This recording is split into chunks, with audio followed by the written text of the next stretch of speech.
Hello and good morning, my dear students. How are you all? I hope you all are fine in your home and happy with your family. So, dear students, today is the start of a new chapter, 15th chapter. हमारा जो 15वां chapter है part नीति श्लोका वो शुरू करने जा रहे हैं. ओके, मैंने ये लेसन आपको बीच में थोड़ा स्किप करवा दिया था बिकॉज लास्ट एक जो चैप्टर था वो भी श्लोक से रिलेटेड था और ये भी श्लोक से रिलेटेड था, तो एक साथ मुझे लगा थोड़ा कंफ्यूजन होता आपको, इसीलिए मैंने इसको स्किप करवा दिया था. ठीक है, तो पहले हम बीच में इसको अभी आज कंप्लीट कर लेते हैं, then we will start from our 17th chapter. ठीक है, तो आज का आपका चैप्टर है नीति श्लोका. सबसे पहले तो लेसन के टाइटल पे एक बार ध्यान देते हैं. नीति श्लोका क्या होता है? नीति जो हमारे रेगुलर लाइफ में बेटा हम जो अच्छी बातें करते हैं, अच्छी चीज़ें करते हैं, क्या हमें अपने रेगुलर रूटीन हमारी लाइफ में क्या करना चाहिए, क्या नहीं करना चाहिए, और कौन हमारे हित के लिए सोचता है और कौन हमारा अहित सोचता है, मतलब हमारा बुरा सोचता है. तो ये सब के सब जो है जानकारी आपको नीति श्लोका के थ्रू मिलती है. नीति श्लोका कोई लेसन नहीं, मतलब ये वेद शास्त्रों से आपकी संस्कृति से उठाया हुआ एक ज्ञान होता है जो आपको यहाँ पर लेसन के थ्रू दिया जाता है. ठीक है, तो शुरू करते हैं नीति श्लोका. इसमें टोटल बेटा आपके 1 2 3 4 5 श्लोक ही है, लेकिन एक्सप्लेन बहुत ज़्यादा है इसका हर श्लोक का, तो प्लीज़ आप ध्यान से सुनिएगा. ठीक है, क्योंकि 100% आपके ईयरली में इसमें से एक श्लोक तो आएगा ही आएगा.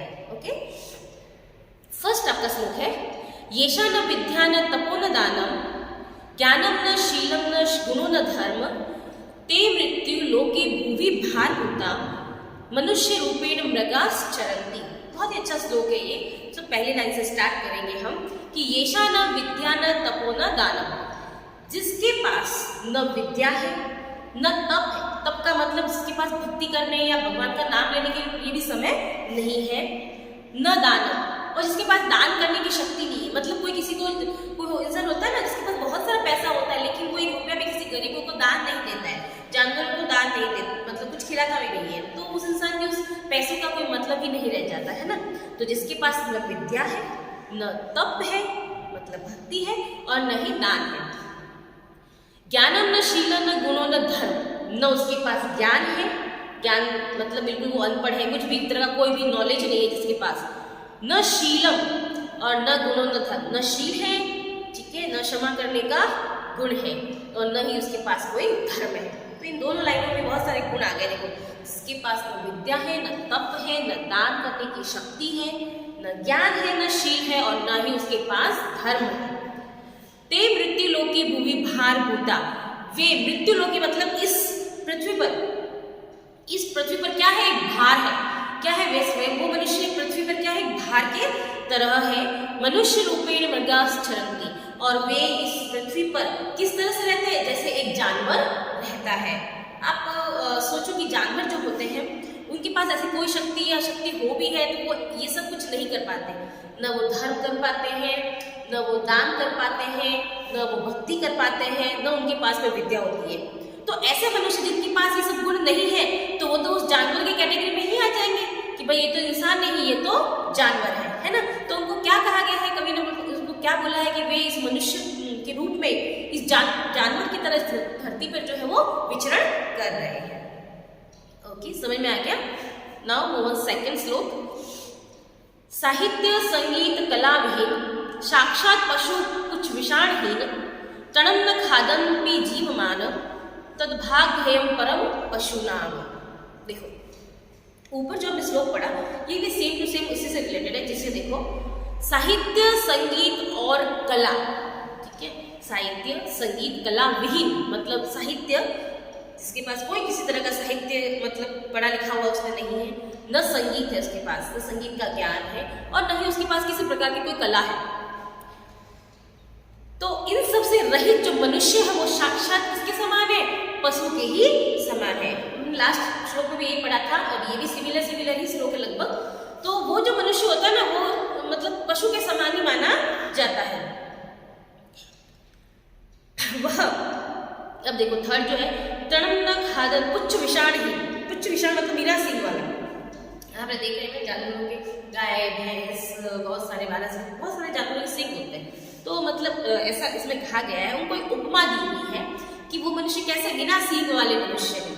हमारे मनुष्य के सिर पे सींग तो होते नहीं है, तो हम मतलब क्या है कि वो इंसान जिसके पास न किसी प्रकार का कोई ज्ञान है, न कोई कला है, कुछ भी नहीं है, वो क्या है, बिना सींग वाला जानवर है। तरण खादनपि जीवमान तद भाग्येयम परम पशुनाम, मतलब ये उनकी खुशकिस्मती है, लकी है वो कि वो क्या नहीं करते, जानवरों की तरह वो घास नहीं खाते हैं, उनको अन्न खाने को मिलता है। किसको? मनुष्य को। ऐसे मनुष्य को जिसके पास मतलब साहित्य है, न कला है, न कोई किसी प्रकार के संगीत का ज्ञान है, तो वो बिल्कुल क्या है, जानवर के समान है। कैसे जानवर? बिना सींग वाला जानवर। और ये उनकी किसी खुशनसीबी है कि वो जानवरों की तरह घास नहीं खाते, अन्न खाते हैं। ठीक है। नाउ थर्ड, विपत्ति धैर्यम अथाम अभ्युदय क्षमा सहसी वाक् पटुता युधि विक्रम यशसी चारु विरुचि व्यसन श्रुतो प्रकृति सिद्धम मिद्धम ही महात्मा नाम। मतलब देखो, विपत्ति धैर्य, विपत्ति के समय धैर्य, विपत्ति के समय धैर्य, धैर्य मीन्स पैशन रखना। आपको पता है बहुत बार ऐसा होता है कि हमारे कुछ इतनी बड़ी प्रॉब्लम्स हो जाती है तो हम क्या करते हैं, बिल्कुल हाइपर हो जाते हैं। तो हाइपर नहीं होना है। किसी भी टाइप की कोई भी प्रकार की आपके पास प्रॉब्लम्स आए, then you just think about there, आपको उसके बारे में सोचना है, उसका कोई सॉल्यूशन निकालना है। ऐसा नहीं कि आप खुद ही घबरा जाओ उस विपत्ति से। तो क्या कहते हैं कि विपत्ति में धैर्य। ओके। अभ्युदय मतलब उन्नति में क्षमा, और उन्नति जब बहुत ज्यादा उन्नति हो, हमारी समृद्धि हो, हमारी बहुत सारा पैसा कमा ले हम, फिर भी क्षमा वाला गुण जो है हमें नहीं बोलना चाहिए। मतलब किसी इंसान से अगर थोड़ी बहुत गलती भी हो गई हो तो हमें उसको क्षमा करने का गुण अपने अंदर होना चाहिए। क्षमा करने का गुण सबसे बेस्ट गुण होता है। हर कोई इंसान क्षमा नहीं कर पाता, तो जब आपके पास बहुत सारी उन्नति हो जाए, आपकी उन्नति हो जाए, तो आपको अपने से छोटे लेवल के मनुष्य को कोई गलती हो जाए तो क्षमा करने का गुण होना चाहिए। तो विपत्ति में धैर्य, ठीक है, उन्नति में क्षमा। सभा में, ठीक है, सदसी वाक् पटुता, सदसी मतलब सभा, सभा मतलब जैसे बहुत सारे पर्सन्स बैठे हैं, कोई सभा चल रही है, कोई मीटिंग चल रही है, उसमें वाक् पटुता, एक बोलने की होशियारी होनी चाहिए, है ना, बोलने में एक्सपर्ट। आपको पता है जो इंसान बोलने में एक्सपर्ट होता है वो कहीं नहीं घबराता, चाहे उसको आप सडनली खड़ा कर दो, चलो बेटा इस पे बोलो। अब जैसे होता है ना, आपकी क्लास में देख लो, एग्जाम्पल आपकी क्लास का देखते हो, जैसे मैंने खड़ा कर दिया किसी पर्सन को, आपको खड़ा कर दिया लाइक, तो मैंने सडनली तो टॉपिक दे दिया, तो अगर आप बोलने में अगर होशियार होंगे तो आप इमीडिएटली कुछ भी लाइंस बना करके और बोल दोगे, है ना। और कोई बच्चा होता है बेचारा बिल्कुल बोल नहीं पाता है, तो वो फिर खड़ा भी नहीं, वो अपने आप को एक मतलब उसको बोलने में बहुत शर्म ऐसी होती है। तो ऐसा नहीं करना है, बोलने में, सभा में वाक् पटुता मतलब बोलने में होशियारी होनी चाहिए। युधि विक्रम, युद्ध के समय पराक्रम। युद्ध में अब नेचुरली कि युद्ध जब होता है तो उसमें तो पराक्रम की ही जरूरत होती है, तभी हम आगे वाले को हरा पाएंगे। तो युद्ध में क्या रखना चाहिए? पराक्रम रखना चाहिए, ठीक है। यशसी चारों गुरुषि व्यसन श्रुतो, वेद शास्त्रों का ज्ञाता होना चाहिए, ठीक है। और रुचि में आसक्ति न रखना। बहुत ज्यादा किसी को खाने में इंटरेस्ट होता है ना, बहुत सारी हैबिट्स होती है, किसी को खाने में बहुत मजा आता है, बहुत मजा आता है, ये खाओ वो खाओ, अननेसेसरी चीजें, फास्ट फूड खाओ, और लाइक दैट। आपको ऐसे एग्जांपल दे रही हूँ, तो ऐसे बहुत सारे जैसे खाने में इसकी रुचि होती है, किसी को डांस रुचि होती है, तो आप अपनी रुचि को एक लेवल तक बनाए रखिए, उसको एक्स्ट्रा नहीं करना है आपको। जैसे अगर आपको फास्ट फूड खाने का शौक है, तो अगर आप उसमें अति कर दोगे तो वो आपको नुकसान ही देने वाला है।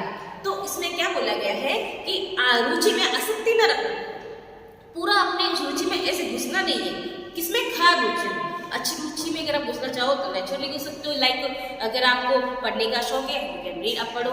आपको कुछ डांस वगैरह संगीत सीखने का शौक है, देन यू कैन गो, मतलब आप जा सकते हो। लेकिन खराब जो रुचियाँ होती है उसमें आसक्ति नहीं रखनी चाहिए। प्रकृति सिद्धम ही महात्मनम, ये सारे के सारे गुण महान लोगों में स्वाभाविक रूप से विद्यमान रहते हैं। कहने का मतलब है कि जितना मैंने अभी बोला ना, ठीक है, कि भाई देखो, विपत्ति में धैर्य रखना चाहिए, उन्नति में क्षमा करना चाहिए, सभा के अंदर बोलने की होशियारी होनी चाहिए, युद्ध के समय पराक्रम रखना चाहिए, और रुचि में ज्यादा आसक्ति न रखनी चाहिए। ये सारे के सारे गुण जो है वो महान लोगों में ऑटोमेटिकली विद्यमान रहते हैं। अब महान लोग इसको बोलते हैं, कोई ऑटोमेटिकली महान लोग पैदा नहीं होते हैं। इंसान जन्म लेता है, उसके बाद वो धीरे धीरे अपने कर्मों से वो आगे बढ़ता है, और धीरे धीरे क्या होते हैं उसके अंदर गुण जो है ना वो भी विद्यमान होते हैं, और गुण भी वो अपने आप को क्रिएट करता है इंसान, है ना। तो महान लोग वही होते हैं जो बहुत सारे गुणों को अपने अंदर भर के और फिर चलते हैं। वो ऐसे थोड़ी ना महान बन जाते हैं। जैसे एग्जाम्पल को राजा राम का आप बोलते हो कि महान थे, वो क्यों महान थे भाई? कुछ देखा तो होगा ना आपने, उस भगवान राम के कैरेक्टर आपको जब रामायण में दिखता है तो आपने ऐसा कुछ देखा होगा कि जैसे आप उनको महान कहते हो। क्यों? क्योंकि देखो उसमें कभी भी उन्होंने झूठ ना बोलना, बड़ों से कितना प्रेम से बात करते थे। आप खुद को पता है, जैसे कौशल्या माँ ने कह के माँ ने 14 वर्ष का वनवास भी दे दिया था, फिर भी उन्होंने हंसते हंसते क्या कर दिया था, स्वीकार कर दिया था, है ना। वो क्रोधित नहीं हुए थे। तो क्रोध वगैरह ये जो गुण होते हैं ना, ये महान लोगों से क्या करते हैं, दूर ही रहते हैं। तो ये सब जो मैंने अभी बताए हैं वो सारे के सारे गुण जो है वो महान लोगों में स्वाभाविक रूप से विद्यमान रहते हैं। नाउ फोर्थ, यशास्ते वित्तम स नरकुलीनम स पंडित स श्रुतवान गुणज्ञ स वक्ता स च दर्शनीय। एक ही चीज है इसमें, एक ही लाइन का ध्यान देना है कि जिसके पास वित्त होता है यानी कि धन होता है। इस श्लोक का जो मीन है, पहली लाइन होगी बेटा कि जिसके पास वित्त यानी कि धन होता है। वित्त का मतलब क्या होता है, धन। क्योंकि इसमें हाईलाइट पर एक चीज है, धन, ठीक है। जिसके पास धन होता है वही कुलीन यानी कुल में श्रेष्ठ। कुलीन का मतलब क्या होता है, अपने कुल में श्रेष्ठ, अच्छे कुल वाला, अच्छे कुल वाला, कुल में श्रेष्ठ, अपने वंश में सबसे बेस्ट वो। वह पंडित, पंडित का तो मतलब आप जानते हो होशियार, और श्रुतवान गुणज्ञ वही सुनने लायक और गुण वाला है। स ए वक्ता सच दर्शनीय, वक्ता का मतलब बोलने में होशियार। मैंने आपको पहले भी इससे पहले वाले लोगों को बताया था, वक्ता का मतलब होता है जो बोलने में होशियार है ना, बोलने में होशियार, ठीक है, वक्ता। और जो दर्शनीय यानी देखने योग्य, दर्शनीय, दर्शनीय मतलब देखने योग्य।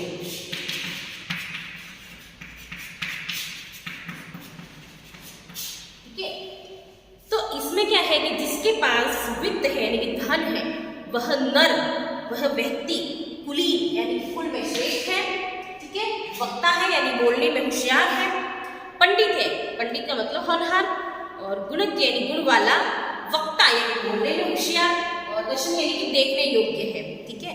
सर्वे गुणा कांचन आश्रयन्ति, जिसके अंदर ये सारे गुण है वही देखने के लायक होता है। सोने की भांति, सोना आप जानते हो गोल्ड होता है, देखने में कितना अच्छा लगता है ना, प्रिटी लगता है, देखने में सुंदर, पहनने में भी सुंदर लगता है। तो वो क्या होता है कि ऐसे सारे गुण जिस इंसान के अंदर समाहित होते हैं वो भी क्या होता है, सोने की भांति एकदम खरा होता है और देखने के योग्य होता है।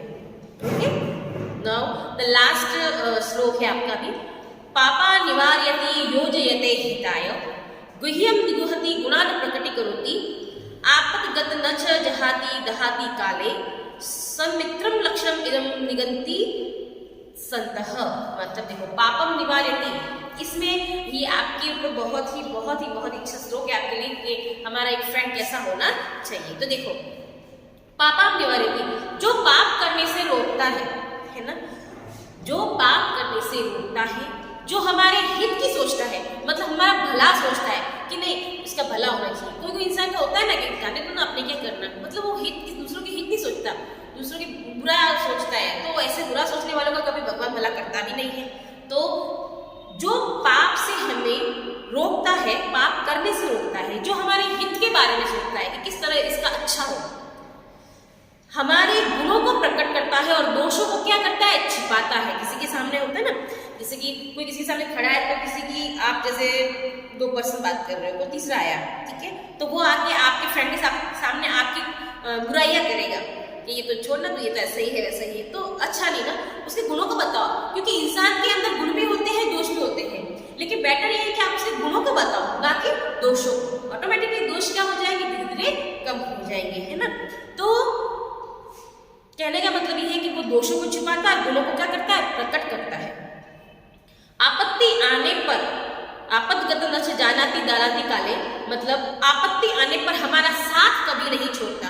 किसी भी तरह की कोई प्रॉब्लम्स वगैरह आए तो वो हमारा साथ देता है, न कि छोड़ता है।